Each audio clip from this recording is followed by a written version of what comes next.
Hello tout le monde, je vous propose de réaliser ce bon gâteau à la noisette avec de la poudre de noisette, des noisettes concassées, mais également de la banane et des pépites de chocolat. J'espère qu'il va vous plaire, il est super simple à faire. Je commence par beurrer et fariner le moule que je vais utiliser. Ici j'ai utilisé un moule de 17 cm de diamètre pour avoir une belle hauteur, je trouve que c'est plus joli. Ensuite je vais écraser une banane mûre, ça doit être bien crémeux. Vous allez également pouvoir réaliser des pépites de chocolat. Moi je préfère en faire avec une tablette de chocolat, je trouve que ça fait des morceaux plus ou moins gros, c'est plus sympa. En parallèle, dans un récipient, vous allez pouvoir mélanger les œufs avec la cassonade. Vous fouettez bien. Ensuite, j'ajoute la banane écrasée.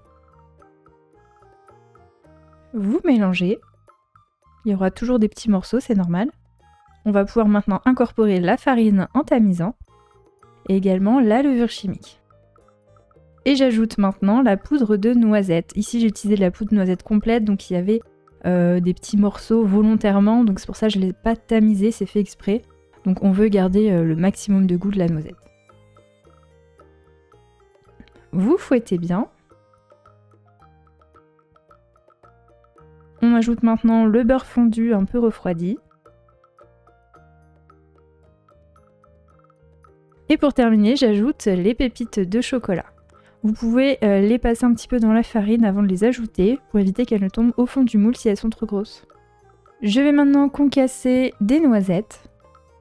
Je verse la préparation dans le moule beurré et fariné. Bien sûr, si vous utilisez un moule plus large, la cuisson sera plus rapide, donc surveillez bien en fonction de votre four. Je parsème le dessus de plein de petites noisettes concassées. Et j'enfonce dans un four préchauffé à 180 degrés en chaleur tournante pendant environ 40 minutes. Bien sûr, surveillez la cuisson, plantez un couteau, il doit ressortir sec. À la sortie du four, je le décolle délicatement et je vais le retourner. Alors pour le retourner, j'ai déposé quelque chose d'assez mou sur le dessus pour éviter qu'il y ait un choc et que ça enlève toutes les noisettes. Et ça marche très bien. Et voilà, le bon gâteau est terminé, il est super moelleux à l'intérieur. N'hésitez pas à tester la recette, dites-moi ce que vous en avez pensé dans les commentaires et n'oubliez pas de vous abonner à ma chaîne pour suivre toutes mes vidéos et me soutenir. Je vous dis à très bientôt pour de nouvelles vidéos.